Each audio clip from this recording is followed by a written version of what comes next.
야곱의 하나님을 자기의 도움으로 삼으며 여호와 자기 하나님에게 자기의 소망을 두는 자는 복이 있도다.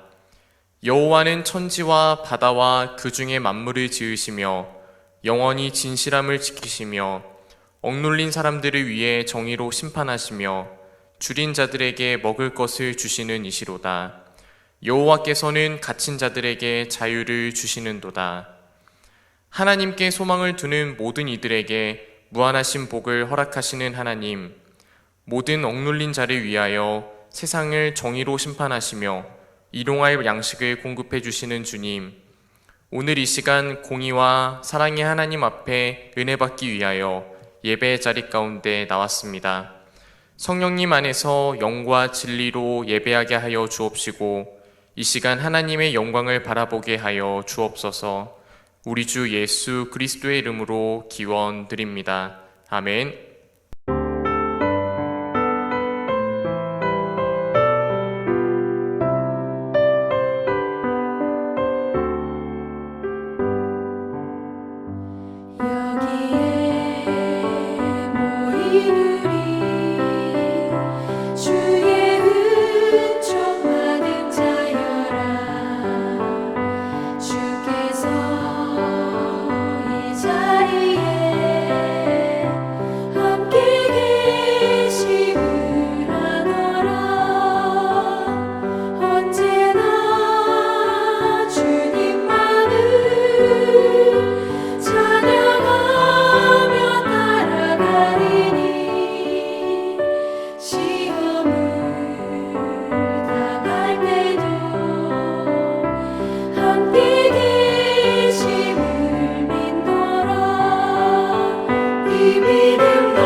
지금 이 시간 한 주간의 삶을 돌아보며 하나님과 이웃을 향해 지은 우리의 죄를 진심으로 참여하며 사죄의 은총을 구하는 침묵의 기도를 하나님께 올려드립니다.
예수 그리스도 안에 있는 사람은 결코 정죄당하지 않습니다.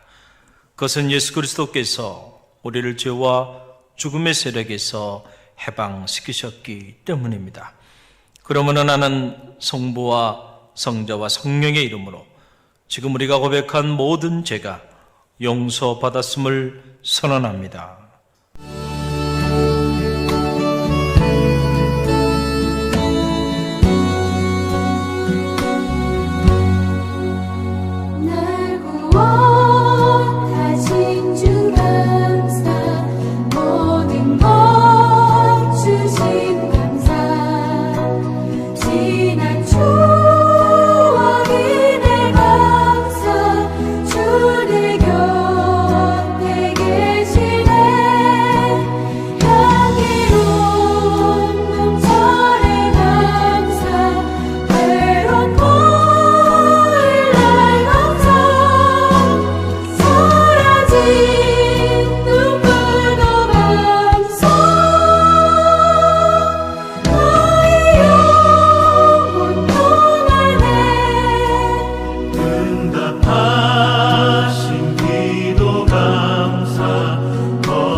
증명 못하는 게 감사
여호와는 나의 목자시니 내게 부족함이 없으리로다. 그가 나를 푸른 불밭에 누이시며 질 많은 물가로 인도하시는도다. 내 영혼을 소생시키시고 자기 이름을 위하여 의의 길로 인도하시도다. 내가 사망의 음침한 골짜기로 다닐지라도 해를 두려워하지 않을 것은 주께서 나와 함께 하심이라. 주의 지팡이와 막대기가 나를 안위하시나이다. 주께서 내 원수의 목전에서 내게 상을 차려주시고 기름으로 내 머리에 부으셨으니 내 잔이 넘치나이다. 내 평생의 선하심과 인자하심이 반드시 나를 따르리니 내가 여호와의 집에 영원히 살리로다. 이 말씀 안에서 갈릴리 교우들이 신앙생활을 하기를 원하시는 하나님, 오늘도 주의 성전에서 예배 드리지 못하고 영상 예배로 인도하신 하나님, 진심으로 감사를 올립니다. 부족한 죄인들을 긍휼히 여기사 코로나19란 바이러스 앞에서 주님을 외면하지 않도록 눈동자같이 인도하시고 생활 속에서 늘 주님이 함께 동행하게 하옵소서. 사랑하는 갈릴리 성도님들은 코로나19란 바이러스를 피해가게 하시고 한 생명도 고통받지 않도록 주님이 보호하여 주옵소서. 전 세계 인류에게 내린 이 재앙을 하나님께서 거두어 주님 성전에서 말씀 듣고 찬양하며 하나님께 영광 올리는 그날이 하루속히 임하게 하옵소서. 능지 못한 일이 없으신 하나님, 이스라엘 백성에게 문설주의 피를 뿌린 집은 재앙이 지나가듯이 이번 재앙도 하나님의 백성들 가정에는 피해가는 역사가 있게 하옵소서. 오늘도 거룩한 주일 영상으로 영의 양식을 공급하시는 담임 목사님, 능력과 권능으로 은혜의 말씀이 되게 하옵시고 각 가정에서 드리는 유튜브 영상 예배에 은혜 받는 시간이 되게 하옵소서. 서목사님과 두 분의 전도사님의 사역에서도 성령이 늘 인도하게 하여 주시옵소서. 오늘도 호산나 춘창단의 찬양을 흠양하시고 지휘자님과 반주자님에게도 주님의 인도하심이 함께 하옵소서. 호산나 찬양 대원들도 다 같이 찬양을 하나님께 올리는 그날이 임하기를 기도하며 전 대원들이 입술에서 찬양으로 은혜 받는 대원들 되기를 기도합니다. 각 부서 장로님, 기관장님들이 이 난국을 기도로 승리할 수 있도록 성령님이 동행하옵시고 갈릴리 교회를 내 집과 같이 사랑하며 전 교우가 성전에서 예배 드리는 그 시간이 속히 임하게 성령님이 인도하옵소서. 대한민국을 통치하며 백성의 고통을 위로하며 위령자들에게 하나님의 지혜의 영을 부으시어 백신을 개발하시는 자들에게 하나님의 주시는 지혜로 백신을 개발하게 하옵소서. 하나님은 영이시니 이 시간 갈릴리 교회 모든 교우들의 가정에 하나님의 영이 임하길 원하오며 주님의 십자가의 고통에서 부활하신 나사렛 예수 그리스도 이름으로 간절히 기도하옵나이다. 오늘 하나님이 우리에게 주시는 생명의 말씀은 로마서 8장 28절 말씀입니다. 우리가 알거니와 하나님을 사랑하는 자 곧 그의 뜻대로 부르심을 입은 자들에게는 모든 것이 합력하여 선을 이루느니라. 아멘.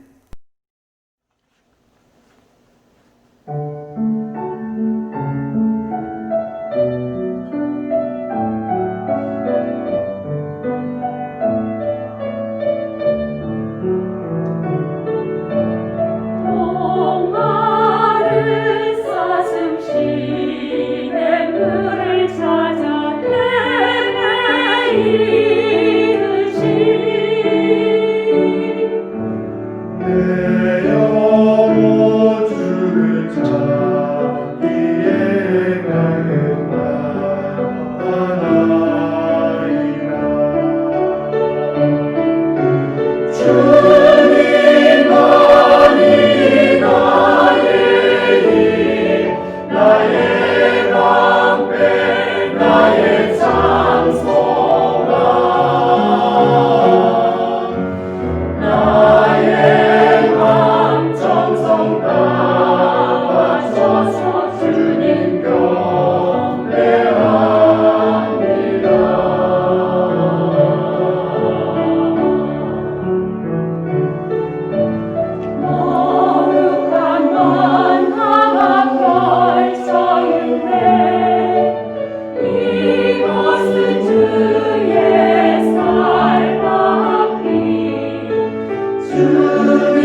담임 목사님 나오셔서 하나님의 손길 제목으로 말씀 선포해 주실 때 많은 은혜 받으시기 바랍니다.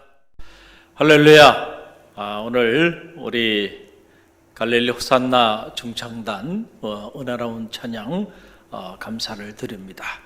하나님의 은혜가 오늘도 이와 같은 때에 우리 모두 가운데 가득 흘러넘치고 있음을 여러분 꼭 기억하시고, 아무리 힘들고 어려워도 결코 낙심하지 마시고 새 힘을 가지고 이 위기의 때에 하나님의 역사를 이루어 나가는 갈릴리교 모든 성도들 되시기를 간절히 바랍니다.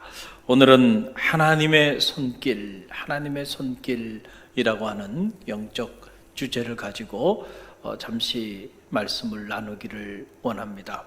윌리엄 캐리라고 하는 영국 침례교 출신 인도 선교사가 있습니다. 18세기 말 19세기 초에 사역했던 인도 최초의 선교사인데요.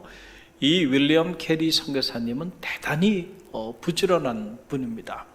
그 짧은 기간 동안에도 인도의 그 공용어인 타밀리어 활자하고 또한 중국어 활자를 제작하기도 했고요. 또 인도 문법책을 만들기도 하고, 그리고 그 인도의 산스크리트어로 구약 성경을 번역까지 하게 됩니다. 그리고 인도 그 동북부 지역의 언어인 벵갈어로 문법책을 만들고 사전을 만들고, 그리고 신약 성서를 번역하게 되고요. 또 인도 북부 지역의 언어인 이 텔루구어로 문법책을 또한 만들기까지 하는, 이렇게 참 많은 일들을 감당했던 그러한 귀한 선교사입니다.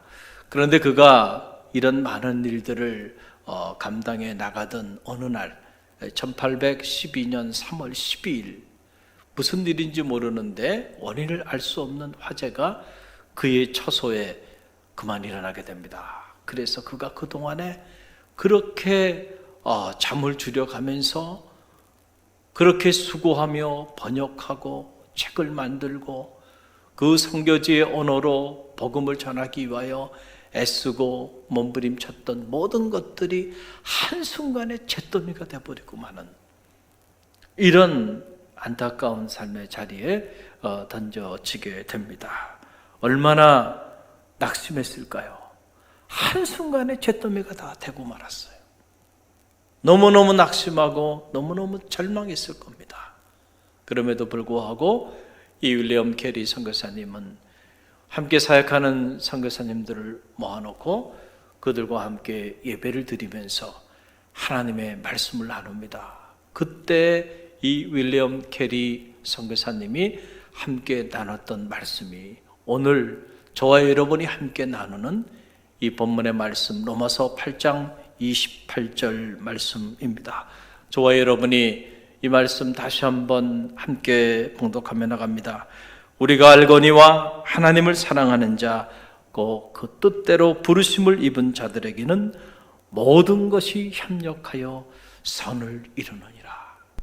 당시 이 윌리엄 캐리 선교사님의 마음이 어땠을까? 어떤 마음으로 이 로마서 8장 28절의 말씀을 나눴을까? 하나님을 사랑하는 자, 그 뜻대로 부르심을 입은 자들에게는 모든 것이 협력하여 선을 이루느니라.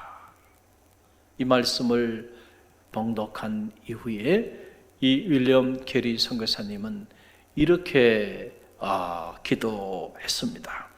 하나님, 아무것도 모르겠습니다. 왜 이런 일이 일어난지도 또 앞으로 어떻게 해야 할지도 아무것도 모르겠습니다.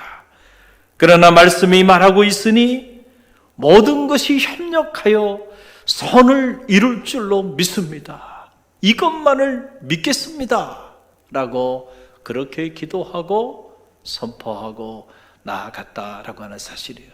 그리고 헤어졌는데 얼마 있지 않아서 놀라운 일이 일어나게 됩니다.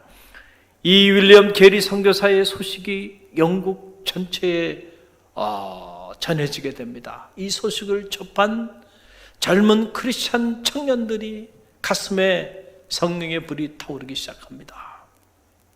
윌리엄 게리 선교사가 저 오지에서 우리도 하지 못한 그렇게 귀한 일들을 감당하였다고 하는데 오늘 우리가 여기서 이렇게 있으면 아니 되지 않겠는가? 그래서 당시 수많은 젊은이들이 선교사로 자원하기 시작했는데 무려 당시에 이 소식을 듣고 선교사가 되기를 결심했던 젊은 크리스찬들이 무려 1000명에 가까웠고 실제로 500명이나 되는 그 크리스찬 젊은이들이 인도 선교에 헌신하게 되는 이런 엄청난 일이 일어나게 되고요. 그리고 번역의 전문가들로 구성이 된 사람들만 해도 무려 50여 명이 이 인도 선교에 함께 하게 되면서 그들이 함께 모여 윌리엄 캐리가 20년 동안 번역하고 책을 만들었던 그 모든 일들을 무려 2년 만에 완전히 복원하게 되는 이러한 놀라운 역사가 나타나게 되었다라고 하는 그런 사실입니다. 돌이켜보면 당시 윌리엄 캐리 선교사의 사택에 화재가 일어난 것, 정말 감당할 수 없는, 이해되지 않는 고통이고 고난이고 아픔이고 좌절이고 절망의 사건이었지만은 그러나 지나고 보니까 결국은 이 화재가 인도 선교의 도화선이 되는 이런 놀라운 계기가 되었다라고 하는 그런 사실입니다.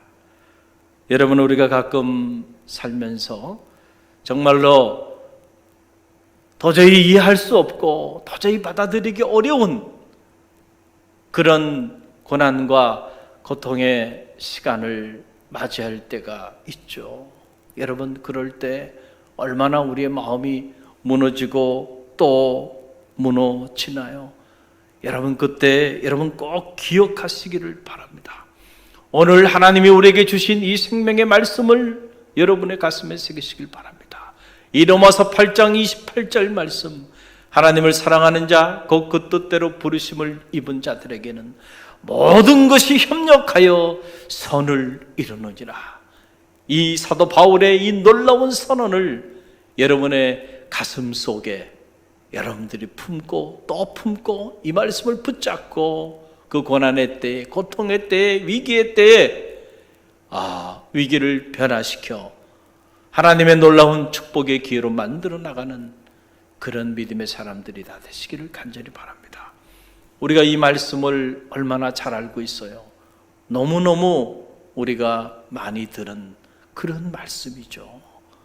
그런데 가만히 보면 정작 이 말씀의 의미를 우리가 정확히는 알지 못하는 것 같아요. 오늘 이 짧은 시간을 통해서 이 말씀이 갖는 영적인 의미를 정확히 우리가 묵상하고 그 은혜를 나누는 그런 시간이 되기를 주님의 이름으로 간절히 축원드립니다. 먼저 이 말씀을 보게 되면 이 말씀은 모든 사람에게 적용되어지는 말씀이 아니고 이 말씀은 전제가 있는 말씀이다라고 하는 사실이에요. 이게 무슨 말이냐면은 하나님을 사랑하는 자, 그 뜻대로 부르심을 입은 자들에게는 모든 것이 협력해 선을 이룬다는 거예요. 우리는 흔히들 무조건 모든 것이 협력해 선을 이룬다, 모든 것이 협력해 선을 이룬다, 이 말씀만을 묵상하고 또 이 말씀만을 붙잡고 나가는 경우들이 우리 가운데 있는 게 사실이에요. 그러나 모든 것이 협력하여 선을 이루는 이 일은 모든 사람에게 이루어지는 일이 아니고 그 뜻대로 부르심을 입은 자들에게 주어지는 하늘의 축복의 사건이다라고 하는 거예요.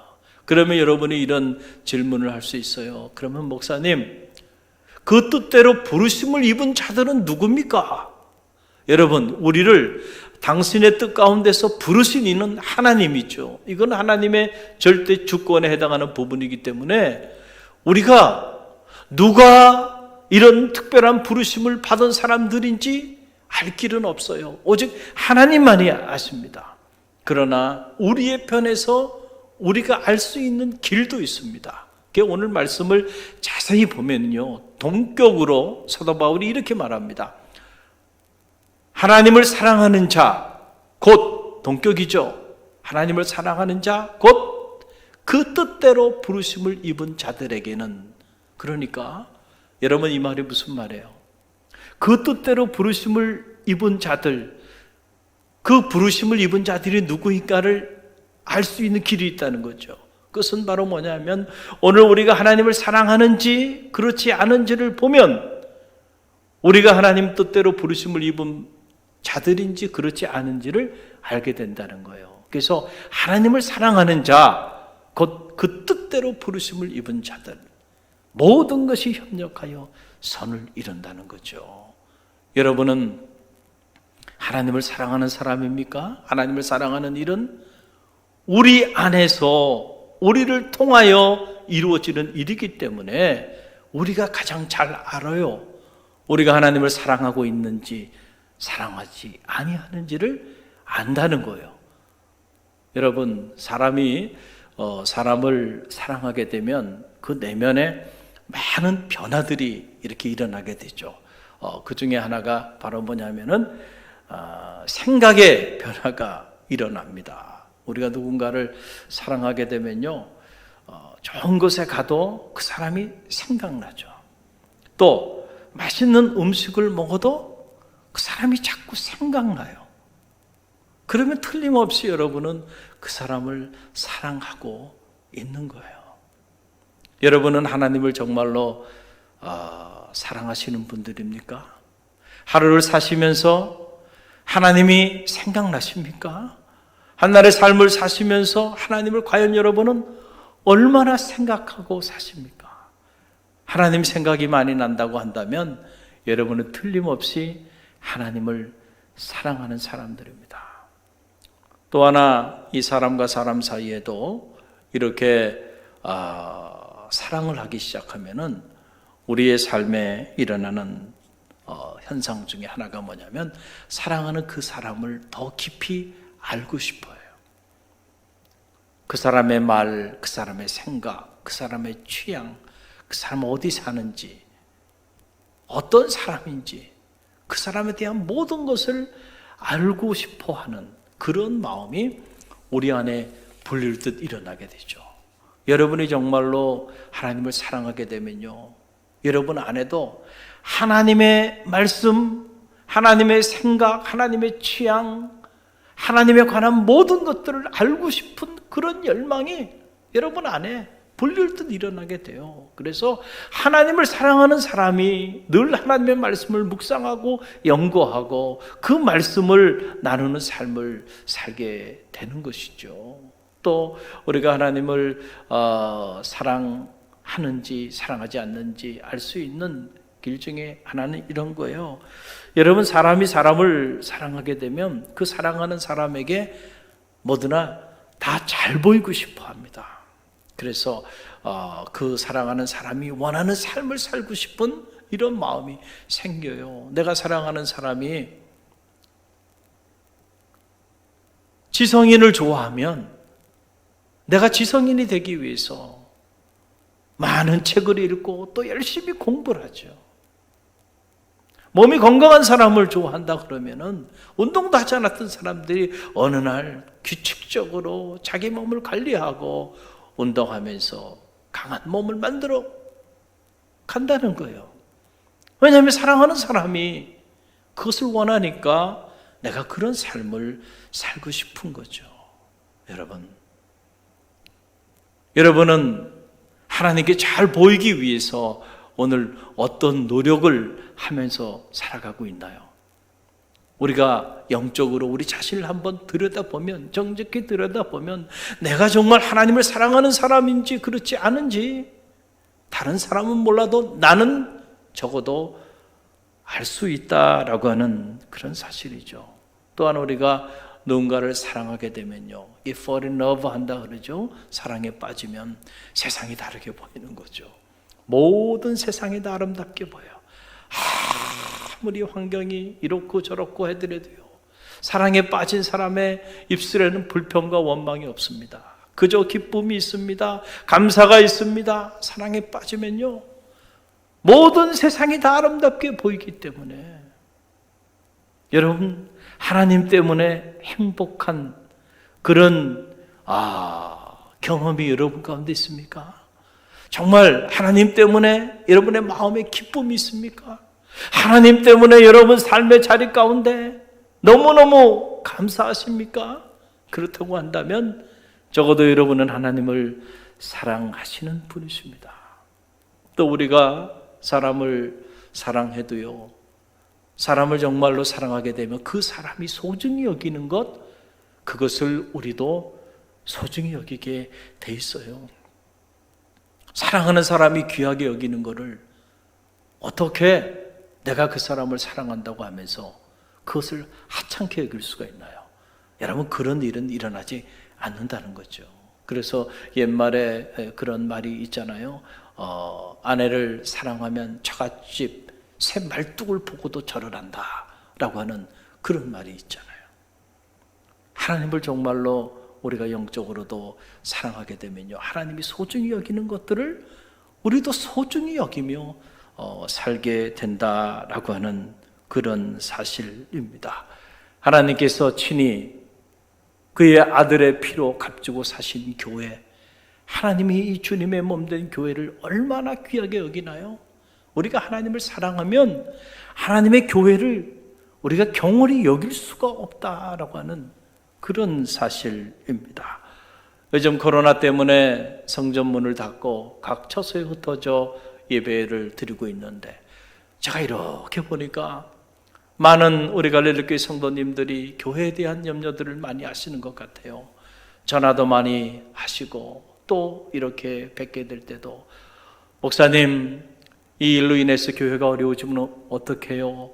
교회는 괜찮은가요? 안부도 이렇게 전해오시고 이런저런 모습으로 교회를 염려하고 또 염려하는 그런 모습들을 보면서 저 성도님들이 정말 교회를 사랑하시는구나, 그런 생각을 제가 이렇게 갖게 됩니다. 어느 성도님들은 교회가 요즘 세상 사람들로부터 때로는 냉소적인 이런 평가를 받는 이 일 때문에 잠이 오지 않았다는 거예요. 그 마음이 참 귀하고 아름답다. 또 나이가 많으신 어르신들은 온라인에 이렇게 익숙하지 않으시다 보니까 꼭 교회 방문하셔서 정성껏 준비하신 예물을 꼭 교회 있게 봉헌하고 그러고 가시는 모습들을 보면서 예물의 크고 작음이 중요한 것이 아니고요, 저 마음이 아름답다, 하나님이 저 마음을 귀하게 여기시지 않겠는가, 가슴이 찡해지고 뭉클해져요. 그래서 제가 그 예물에 손을 얹고 일일이 축복하고 또 기도하고 있습니다. 이렇게 어려움을 당해보니까 참 갈릴리 교회는 저력이 있는 교회고, 성직자를 감동케 하는 훌륭한 평신도 지도자들, 평신도들이 참으로 많은 그런 교회임을 다시 한번 알게 되었습니다. 이처럼 하나님을 사랑하는 자들, 그런 하나님을 사랑하는 자들은 모든 것이 협력해서 선을 이루는 그런 놀라운 역사를 하나님이 반드시 그들을 통하여 보여주신다는 거예요. 그래서 하나님을 사랑하는 자, 곧 그 뜻대로 부르심을 입은 자들에게는 모든 것이 협력하여 선을 이루니까, 성 어거스틴의 말처럼 악도 선용하시는 하나님, 어둠도 선용하시는 하나님, 고난도 선용하시는 하나님, 오늘의 고통도 선용하시는 그 하나님의 놀라운 은혜와 은총이 하나님을 사랑하고 하나님의 몸된 교회를 사랑하고, 그리고 하나님 앞에 사랑받는 자녀로 살아가는 그 모든 자들 가운데는 이루어진다라고 하는 그런 말씀입니다. 오늘 이 말씀을 우리가 묵상하면서 또 하나 우리가 깨닫는 영적인 진리 중에 하나는 이거예요. 그러면은 목사님, 그 선은 뭔가요? 그 선은 뭔가요? 모든 것이 협력하여 선을 이룬다 그랬는데, 그러면 그 선은 뭔가요? 그 선은 단지 우리가 좋아하는 그 좋은 것일까요? 아니에요. 여기서 말하는 선이라고 하는 것은 아가돈이라고 하는 말인데요, 이 말은 알레테이아라고 하는 뜻, 하나님의 뜻과 깊은 관계가 있는 그러한 말씀입니다. 모든 것이 협력하여 선을 이룬다라고 하는 말은 그러기에 이렇게 번역이 가능한 거예요. 하나님을 사랑하는 자, 곧 그 뜻대로 부르심을 입은 자들에게는 모든 것이 협력하여 하나님의 뜻을 이루느니라 라고 하는 그러한 말씀이라는 거예요. 내 뜻이 이루어지는 것이 아니고 나를 통하여 하나님의 뜻이 이루어지는 그런 놀라운 역사가 나타나게 된다라고 하는 그런 말씀이죠. 그래서 이 로마서 8장 28절을 우리가 신학적으로 한 단어로 정의한다고 한다면 그것은 바로 섭리입니다. providence라고 하는 거죠. 섭리. 우리가 믿음의 길을 걸어가면서 이 하나님의 섭리에 대한 이해가 없으면은 사실 우리가 신앙생활을 능력 있는 그리스도인의 삶을 지속하기가 어렵다는 거예요. 그래서 잔 켈빈은 이 섭리를 크게 두 가지로 이해했어요. 하나는 보편적 섭리, universal providence. 또 하나는 개별적 섭리, particular providence. 이게 무슨 말이냐면 보편적 섭리라고 하는 것은 하나님의 온 우주 공간을 통해서 당신이 만든 모든 피조 세계를 통해서 하나님이 행하시는 모든 일련의 사역, 모든 일련의 일하심의 활동을 전체를 통칭해서 칭하는 말이 바로 보편적 섭리다라고 하는 사실이죠. 또 하나, 이 개별적 섭리라고 하는 것은 하나님이 그렇게 온 우주 공간 속에서 당신의 일을 행하시지만 특별히 사람을 통하여 당신의 일을 행하시는데 구체적인 그 사람의 삶의 상황 속에 하나님께서 세심한 손길로 그를 통하여 일하여 나가시는 그 놀라운 섭리를 우리가 개별적 섭리다 이렇게 표현하는 거죠. 그래서 우리가 믿음의 길을 걸어가면서 보편적 섭리가 됐던 개별적 섭리가 됐던 이 하나님의 섭리를 이해하는 눈을 갖는 것은 너무너무 중요해요. 이 눈이 없으면 아무리 우리가 하나님의 말씀을 수백 번 통독해도요, 말씀의 비밀을 깨달을 수가 없습니다.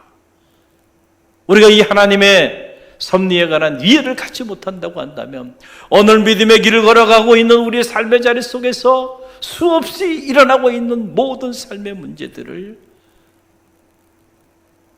우리가 도저히 수용할 수가 없다라고 하는 사실이에요. 그래서 믿음의 길을 걸어가는 성도들에게서 반드시 있어야 하는 지혜 중에 하나는 하나님의 섭리를 읽는 눈을 갖는 것입니다. 믿음이라는 것은 다른 것이 아니에요. 이 하나님의 섭리를 인정하는 것이 믿음임을 여러분 믿으시길 바랍니다. 사도 바울이 이 로마서 8장 28절을 통하여 로마 교회를 향하여 하나님을 사랑하는 자, 곧 그 뜻대로 부르심을 입은 자들에게는 모든 것이 협력하여 선을 이루느니라 라고 하는 이 하나님의 섭리에 관한 놀라운 선언을 그가 하게 된 것은 사도 바울이 그 하나님의 섭리에 대한 눈을 떴기 때문에 가능했다는 거죠. 그의 삶을 통하여 체험한 거예요. 그러고 나니까 깨달음이 온 겁니다. 그래서 그 놀라운 깨달음을 오늘 로마 교우들을 향하여 선포하고 있는 거죠. 여러분, 저는 이 사도 바울을 처음 묵상하였을 때에 제 안에 쉽게 이해되지 않은 것이 두 가지가 있었어요. 그 중에 하나가 바로 뭐냐면 가시였습니다. 사도 바울이 가지고 있었던 육체의 가시, 처음에는 이것이 잘 받아들여지지 않았어요.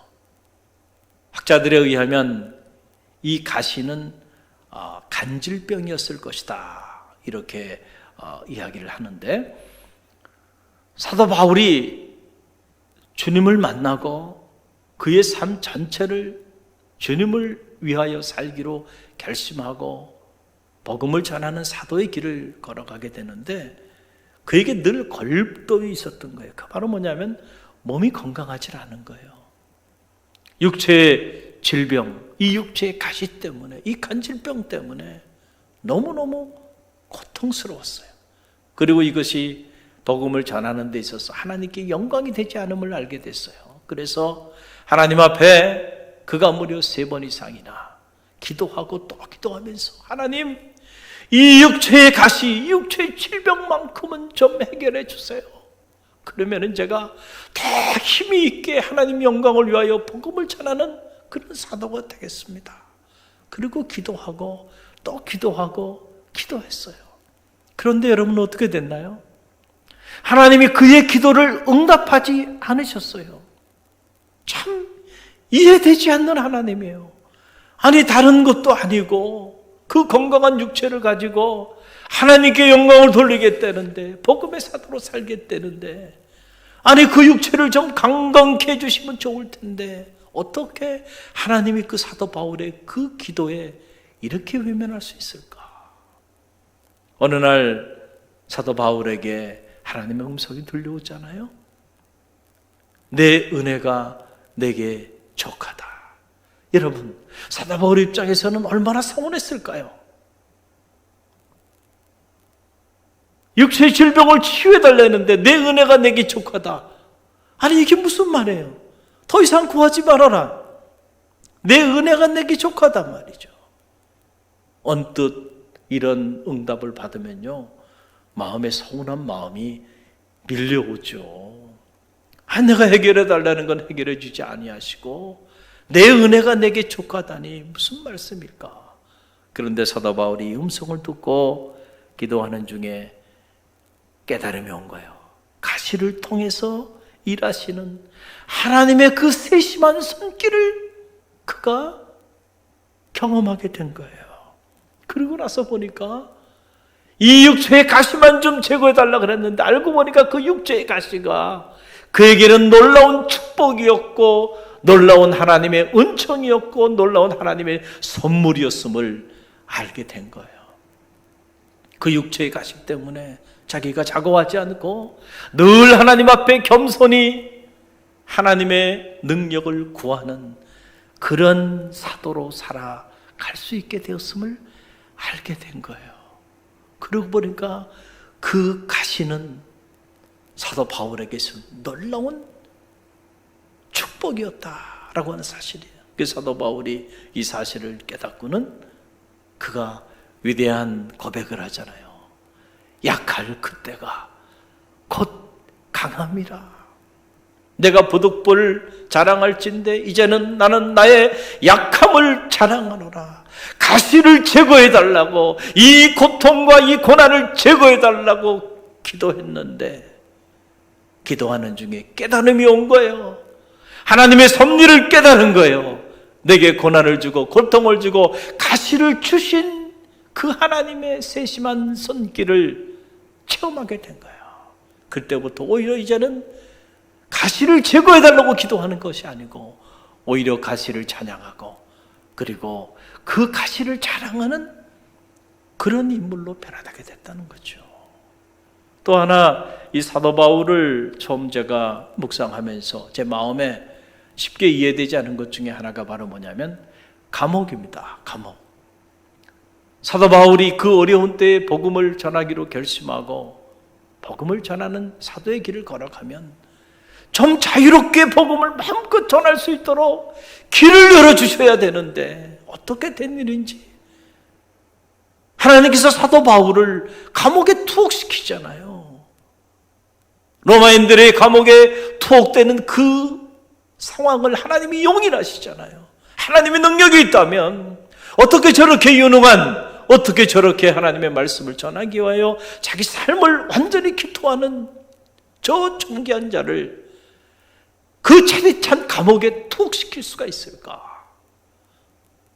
아마 당시에 사도 바울 자신도요, 그런 하나님의 손길을 이해하기 어려웠을 거예요. 우리가 성경을 자세히 읽어보면 당시 사도 바울이 세웠던 초대교회, 소아시아 7교회와 그리고 사도 바울이 복음을 전해서 가르침을 주었던 성도들이요, 사도 바울이 처음에 감옥에 갇히기 시작하니까 그들 또한 이 일로 인하여 마음이 무너지고요, 시험에 빠지는 이들이 많이 있었던 것이 사실입니다. 어떤 이들은 그 소식을 접하고는 교회를 떠나는 이들도 있었고, 또 어떤 이들은 이 일 때문에 교회 안에서 이런저런 모습으로 갈등을 일으키는 이들도 있었던 것이 사실이에요. 여러분, 그렇지 않았겠어요? 사도 바울이 하나님의 아들로서 놀랍게 복음을 전하고 복음의 능력을 선포하고 나가는데, 저렇게 능력 있는 사도가 어떻게 감옥에 갇혀서 당시 로마 제국의 식민 지배를 받고 있었던 그 당시에 그 로마 사회 속에서 죄인으로, 죄수로 그렇게 정죄함을 받았으니 사회적 여론은 어떻게 썼으며 어떻게 저런 사람의 말을 믿고 복음의 길을 걸어갈 수 있겠는가? 낙심이 되고 좌절이 되지 않았겠는가? 라고 하는 사실이에요. 사도 바울 자신도 처음에는 그랬을 거예요. 성경에 자세히 나와 있지 않지만. 그러나 성경을 자세히 읽어보면 사도 바울이 왜 하나님이 자신을 이 감옥에 투옥시켰는지 그 비밀을 사도 바울이 알게 돼요. 여러분, 어떤 일들이 일어나나요? 감옥에 갇혔잖아요. 감옥에 갇혔을 때 사도 바울이 그 감옥 속에서 뭐 했나요? 불평하고 원망했나요? 아니에요. 감옥 속에서 오히려 바울과 실라가 하나님을 찬양하고 그 차디찬 감옥 속에서도 말씀을 붙잡고 기도하였다는 거예요. 그랬더니 엉문이 열리고 함께 있던 간수가 놀라게 되고 그 간수의 집에까지 가서 복음을 전하게 되고 그 사건을 통해서 그 간수의 집을 통하여 유럽사의 최초의 교회가 설립되어지는 누구도 상상하지 못했던 놀라운 일들이 일어나게 되고요. 감옥에 갇혔잖아요. 감옥에 투옥됐으니까 이제 모든 것이 끝난 거 아닌가요? 아니에요. 오히려 그 감옥 속에서 그가 옥중서신이라고 하는 주옥 같은 생명의 말씀을 기록하는 현장이 됩니다. 감옥이. 이제 감옥에 갇혀 로마에까지 끌려가게 되는데요. 여러분, 로마에까지 끌려가게 됨으로 인해서 로마의 심장부에 복음을 사도 바울이 선포하게 되는 그런 기회가 되잖아요. 그래서 차례 제국 로마가 복음으로 무너지는 계기가 되었다는 사실을 우리는 너무 잘 알고 있잖아요. 누가 알겠어요? 당시 사도 바울이 감옥에 갇혀 로마에까지 끌려간 이 사건이 이런 놀라운 일을 행할지 누가 상상이나 했겠는가라고 하는 사실입니다. 하나님의 행하시는 일은 때때로 우리 얕은 이성의 한계 안에서 이해되지 않아요. 그러나 분명한 사실은 하나님을 사랑하는 자, 그 뜻대로 부르심을 입은 자들에게는요, 모든 것이 협력하여 선을 이루는 역사가 나타난다는 사실을 여러분 꼭 기억하시길 바랍니다. 사도 바울이 체험한 거예요. 그래서 사도 바울이 이 놀라운 영적인 체험을 지금 로마 교회를 향하여 선포하고 있는 겁니다. 여러분, 우리가 살면서 낙심을 많이 하며 살아가죠. 그러나 낙심은 아무나 하는 게 아니에요. 낙심은요, 정말 최선을 다해서 열심히 살아온 사람들, 바로 그 사람들이 낙심하는 거죠. 신실하게, 헌신적으로 그렇게 하나님의 교회를 섬겨온 신앙인들이 그들의 삶에, 그들의 가정에 예기치 않은 고난이 오고 어려움이 닥칠 때 그때 낙심하는 겁니다. 낙심이 되지 않겠어요? 내가 이렇게 하나님을 섬겼는데 어떻게 나에게 와임이 우리 가정에 이런 아픔을 주고 이런 고통을 주고 이런 고난을 주는가? 어떻게 하나님이 이럴 수가 있는가? 낙심이 안 되겠어요? 낙심이 되는 것이 그것이 사실이죠. 그러나 여러분의 믿음의 길을 걸어가면서 예기치 않은 고난 가운데, 시험 가운데 자리하게 된다고 한다면 오늘의 말씀을 꼭 기억하세요. 성도에게 주시는 모든 고난은 하나님의 뜻이 있어요. 하나님의 섭리가 있어요. 그래서 다윗은 고난이 내게 유익하다라고 하는 놀라운 고백을 하기도 한 겁니다. 여러분의 삶에 오늘 고난이 있습니까? 그 고난을 통해서 하나님은 놀라운 일을 행하여 주실 것입니다. 오히려 고난 때문에 불평하고 원망하는 성도가 아니고 오늘 우리에게 닥쳐진 고난을 주신 하나님 앞에 오히려 감사하며 나가는 성숙한 갈릴리교회 모든 성도들이 되시기를 주님의 이름으로 간절히 축원드립니다. 돌이켜보면 올 한 해는 참 우리 모두가 너무도 힘든 그런 시간을 보내왔습니다. 그러나 저는 확실합니다. 오늘 우리가 겪는 이 고난, 이 위기, 이 환난을 통해서 하나님은 하나님의 놀라운 일을 새롭게 행하고 계시다고 하는 사실을 저는 확신합니다. 여러분도 확신하시기를 간절히 바랍니다. 하나님을 사랑하는 자, 그 뜻대로 부르심을 입은 자들에게는 이 모든 것이 협력하여 하나님의 뜻을 이루어 주실 것입니다. 특별히 이제 이번 주부터 긴 명절이 시작이 되는데요. 이 명절 연휴 기간 사랑하는 가족들 품으로 여러분 모두를 파송합니다. 그래서 갈릴리 교회는 이 명절 때는 교회 문을 완전히 닫고 그리고 각 가정 사역자로 각 가정마다 여러분을 믿음으로 가정 사역자로 이렇게 파송을 해왔어요. 이번에도 여러분 모두를 여러분의 가정에 가정 사역자로 파송합니다.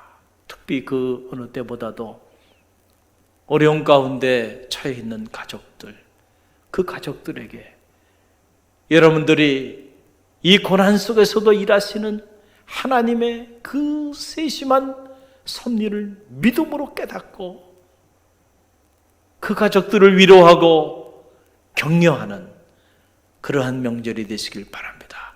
그래서 모두가 힘들지만 오히려 여러분 때문에 여러분의 가족이 근본 명절 용기를 얻고 그리고 다시 일어설 수 있는 그런 행복한 뜻깊은 명절이 되기를 주님의 이름으로 간절히 축원드립니다. 여러분 꼭 기억하세요.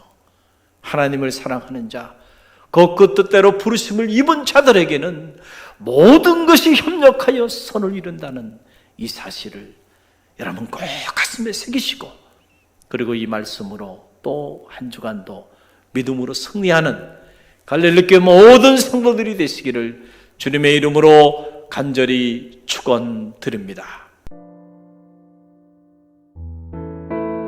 주님, 우리의 죄와 허물을 참회합니다. 하나님의 은혜와 사랑을 잃어버린 채 교만한 삶을 살아왔음을 회개합니다. 우리의 교만함을 낮추시고 회복의 은혜를 덧입혀 주옵소서.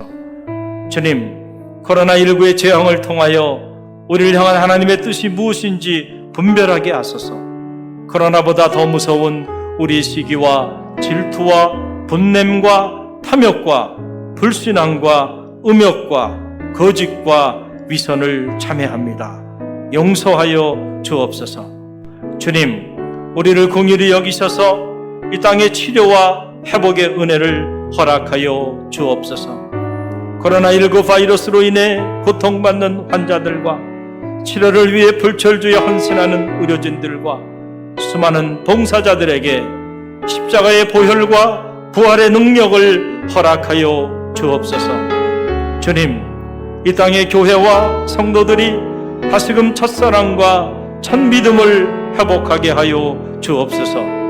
무너진 기도의 제단이 세워지게 하시고 성도들의 가슴마다 복음의 불꽃이 타오르게 하옵소서. 주님, 이 땅의 교회와 성도들이 하루속히 신학적 무지와 영적 무관심으로부터 벗어나게 하옵소서. 에스라에게 주셨던 학자의 영을 부어주셔서 영적 분별력을 가지고 수많은 영혼을 미혹해 하는 사이비단으로부터 벗어나게 하옵소서. 주님 피 흘리신 십자가 앞에 가장 낮은 자로 서게 하옵시고 미움과 시기와 질투와 탐욕과 욕망의 옷을 찢고 참 사랑의 새 옷을 갈아입게 하소서. 주님, 무너진 가정과 직장과 사업체를 회복시켜 주옵소서. 하루속히 신명기의 축복이 회복되게 하옵소서. 주님, 불신과 반목으로 갈라진 이 나라와 민족을 치유하여 주옵소서. 미움과 다툼과 비난과 증오와 분열의 영을 속히 제하여 주옵시고 성령의 기름 부음의 은혜를 덧입혀 주옵소서. 하루속히 백두에서 한라까지 그리스도의 푸르른 계절이 오게 하옵소서.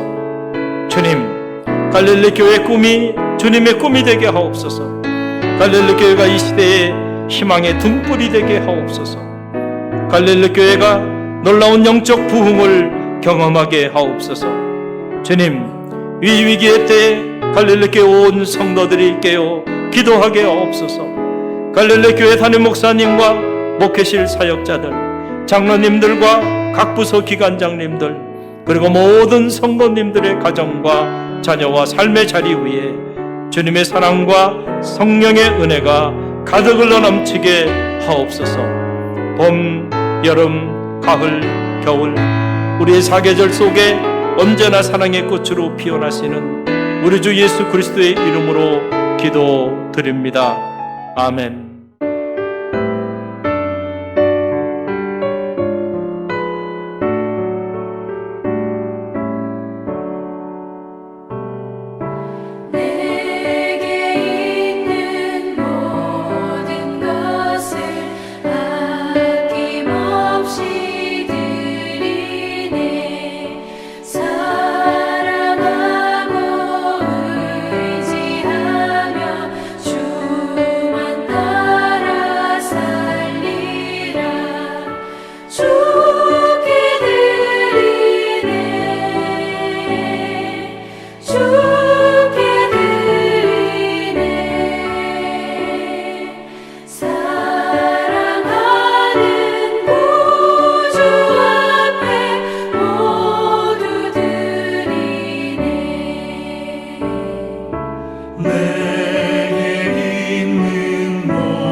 사랑의 하나님 감사합니다. 오늘도 우리 가운데 새날을 허락하여 주시고 특별히 우리에게 생명을 주셔서 하나님을 찬양하고 경배할 수 있는 믿음을 주시니 또한 감사드립니다. 우리 갈릴리교회 온 성도들 저들의 처소에서 하나님 앞에 예배하며 이 시간 또한 귀한 예물 봉헌하여 드립니다. 하나님, 이 예물 속에 저들의 눈물이 있고 기도가 있고 마음의 소원이 담겨 있습니다. 하나님, 이 예물을 흠양하여 주시되 저들의 마음을 받으시고 저들의 눈물을 받으시고 저들의 기도를 호명하여 주옵소서. 그래서 예물이 쓰이는 곳곳마다 하나님의 뜻이 이루어지게 하시고 예물을 드리며 하나님께 나아가는 모든 성도들의 삶의 자리 가운데 모든 것이 협력하여 선을 이루는 놀라운 은혜와 역사 일어나게 허락하여 주옵소서. 예수님의 이름으로 감사하며 축원하며 기도하옵나이다. 아멘. 당신은 하나님의 언약 안에 있는 축복의 통로, 당신을 통하여서 열방이 주께 예배하게 되리. 할렐루야. 하나님의 사랑이 여러분 가운데 가득 흘러 넘치기를 바라고요. 우리 옆에 있는 사랑하는 우리 가족들, 여러분들이 마음을 담아서 이렇게 한번 허그도 해주시고 악수도 하시고 서로 고백하며 인사합니다. 사랑합니다. 사랑합니다. 그래요. 여러분의 삶의 자리 가운데 또 가족 간에 하나님의 사랑이 언제나 떠나지 않는 축복이 있길 바랍니다. 몇 가지만 짧게 공지사항을 알려드리고요. 나머지는 여러분들이 교회 홈페이지에 오시면 교회 소식 안내란이 있어요. 그것을 여러분들이 참고하시면 되겠습니다. 먼저 갈릴리 교회 목회 철학에 따라 이 명절 기간에는 우리 목회실 사역자들도 마찬가지고요. 우리 모든 갈릴리 교회 전 교우들이 이제 각자의 가정을 섬기는 가정 사역자로 여러분 모두를 다 이렇게 파송합니다. 그래서 이 기간에는 우리가 일체 교회를 중심으로 전개되는 영적인 모임들을 하지 않습니다. 여러분들의 가정에서 가족과 함께 예배하며 나가시길 바라고요. 그래서 그 명절 추도식 예문 그리고 가정 예배서도 잘 제작이 됐습니다. 필요한 만큼 여러분들이 교회에 방문하셔서 가져가시거나 아니면 교회 홈페이지에 이렇게 들어오시면 행사란에 거기에 잘 탑재가 되어 있습니다. 필요한 만큼 여러분들이 사용하시기를 바라고요. 또 10월 4일 이 명절이 끝난 그런 10월 첫 번째 주일이 되는데요. 11시에 영상 예배를 우리 사역자들과 함께 드리고 있는데 10월 4일에는 우리 확대 기획위원회로 이렇게 모이고자 합니다. 그래서 확대 기획위원 되시는 분들 10월 4일 주일은 여러분들이 교회로 오셔서 11시 예배를 우리 사역자들과 함께 영상으로 예배 드리시고 예배 이후에 각 부서별 우리가 사역을 논의하는 확대 기획위원회로 이렇게 모이도록 하겠습니다. 여러분 그렇게 아시고 참고해 주시기를 바라고요. 그리고 여러분들이 이렇게 또 문의도 있고 해서 오늘부터 여러분들이 온라인으로 이렇게 헌금하는 이 헌금 내역을 교회 그 홈페이지 그 행사 안내 교회 소식 난 그 밑에 여러분들의 헌금 영수기 그 명단 이름을 이렇게 올리도록 하겠습니다. 그러니까 여러분들이 내가 헌금을 했는데 헌금이 혹시 들어갔는지 궁금해하시는 분들이 많이 계셔서 그렇게 영수기를 하도록 하겠습니다. 여러분들 참고하시길 바라고요.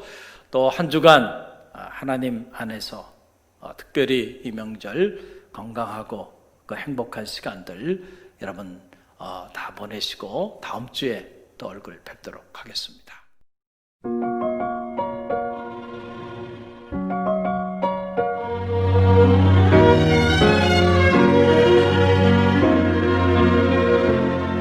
너의 가는 길에 주의 평강이 있으리 평강의 왕 함께 가시니 너의 걸음 주 인도하시니 주의 강한 손 널 이끄시니 너의 가는 길에 주의 축복이 있으리 영광의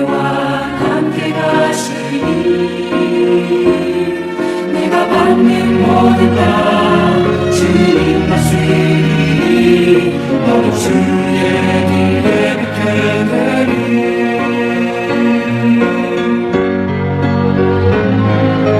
주님 나라 위하여 길 떠나는 나의 형제여, 주께서 말하시니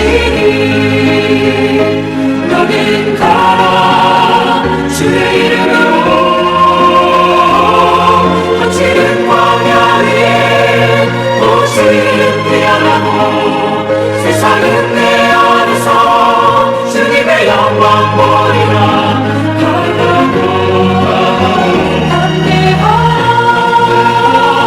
세상이 이신 주님 함께 너와 동행하시며 내게 새 힘을 주시리. 지금은 우리 주 예수 그리스도의 은혜와 하나님 아버지의 완극하신 사랑하심과 성령의 감화, 감동, 교통하심이 하나님을 사랑하는 자, 곧 그 뜻대로 부르심을 입은 자들에게는 모든 것이 협력하여 선을 이룬다는 이 사실을 가슴에 품고 담대히 세상을 향해 나가는 주의 백성들 머리 위와 저들의 가정과 자녀, 삶의 자리 위에, 그리고 몸된 교회와 이 지역과 이 민족과 세계 열방 위에 지금부터 영원까지 함께 하시기를 간절히 축원하옵나이다. 아멘.